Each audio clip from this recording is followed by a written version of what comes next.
आपण पाहत आहात महाराष्ट्रातील सर्व जिल्ह्यातील घडामोडींचा वेगवान आढावा देणारं न्यूज नेटवर्क जी सज्ज मराठी 9 न्यूज।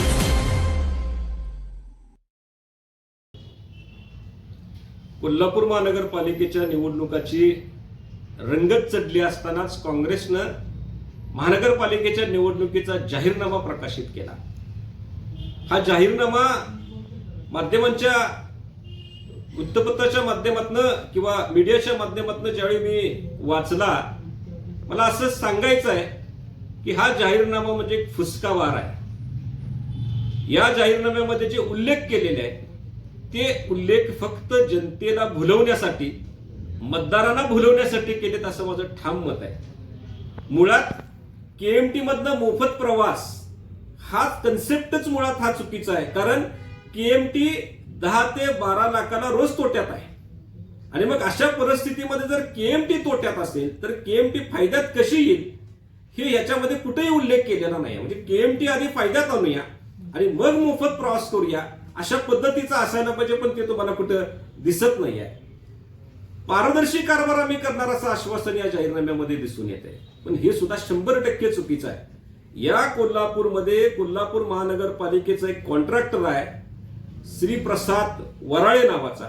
या कॉन्ट्रॅक्टरनं महानगरपालिकेच्या दारात एक प्रेस कॉन्फरन्स घेतली होती। संपूर्ण मीडियाला त्यांनी आमंत्रित केलं होतं आणि त्यांनी जाहीरपणे सांगितलं की महानगरपालिकेचा कुठला अधिकारी त्याला किती टक्के कमिशन द्यावं लागतं, त्याला किती टक्के भ्रष्टाचार, त्याला किती टक्क्याचा त्याला लाच द्यावी लागते, जाहीरपणे सांगितलं। या त्याच्या जाहीर स्टेटमेंटवर आजपर्यंत काँग्रेसच्या नेत्यांनी कुणीही बोललेलं नाहीये। तारांकित प्रश्न विचारायला पाहिजे होते, अतिशय गंभीर बाब आहे, पण साधी चौकशी करा।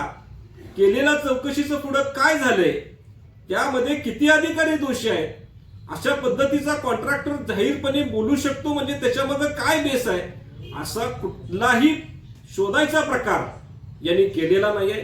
मग असं असेल तर पारदर्शी कारभार तुम्ही कसं करणार आहे, कसं करणार आहे तुम्ही? तुमच्या कारभाराने बगलबच्च्याला तुम्ही कशा पद्धतीने आवर घालणार आहे? कारण आतापर्यंत तुमच्याच ताब्यात महानगरपालिका होती, प्रशासन हे 5 वर्षाचं असेल, त्याच्या आधी तुमचा कारभार होता, त्यावेळी सुद्धा मोठ्या प्रमाणामध्ये भ्रष्टाचार झालेला आहे, मोठ्या प्रमाणामध्ये करप्शन झालेलं आहे, त्याच्यावर तुम्ही बोलायला तयार नाही आहे। ही दुर्दैवाची बाब आहे। हद्दवाढीचा प्रश्न घ्या, सातत्यानं कोल्हापूरची जनता हद्दवाढीसाठी रस्त्यावर उतरत आली आहे। मग या निवडणुकीच्याच तोंडावर आम्ही हद्दवाढ करू, आम्ही पाठपुरावा करू, हे सगळ्यात मोठं गाजर या शहरवासियांनी असं म्हणायला काही हरकत नाही। आणि याच्या आधी या हद्दवाढीच्या लढ्यामध्ये सर्वसामान्य जनता, राजकीय पक्षाची लोक ही एकत्रित होती, पण कुठलाही नेता याच्यामध्ये जाहीरपणे भूमिका घ्यायला तयार नव्हता। हे सातत्यानं कोल्हापूरकरांना दिसून आलेलं आहे। शाळा दिवसेंदिवस बंद पडत चाललेत। आजच्या तारखेला मागच्या वर्षीची शाळांची संख्या, चालू वर्षीची शाळांची संख्या अतिशय चिंताजनक आहे।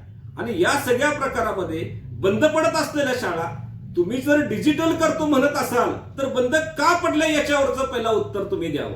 तुमच्या 5 वर्षाच्या कारकिर्दीमध्ये अर्धा शाळा बंद पडल्या, या चालू 5 वर्षाच्या कारकिर्दीमध्ये पुन्हा 3-4 शाळा बंद पडलेल्या आहेत। म्हणजे शाळा बंद ज्या पडत होत्या त्याच्यासाठी त्या बंद पडू नयेत म्हणून तुम्ही काय केलंय, याही प्रश्नाचं उत्तर तुम्हाला लोकांना द्यावं लागेल। आरोग्य व्यवस्था ऐरणीला लागलेली आहे। सावित्रीबाई फुले हॉस्पिटल असू देत, वॉर्ड दवाखाने असू देत, तिथं अक्षरशः म्हणजे त्या पेशंटची दुरावस्था होते। तुम्ही याच्याबद्दल कधी आवाज उठवला नाही, ते सुधारण्यासाठी तुम्ही कधी प्रयत्न केला नाही।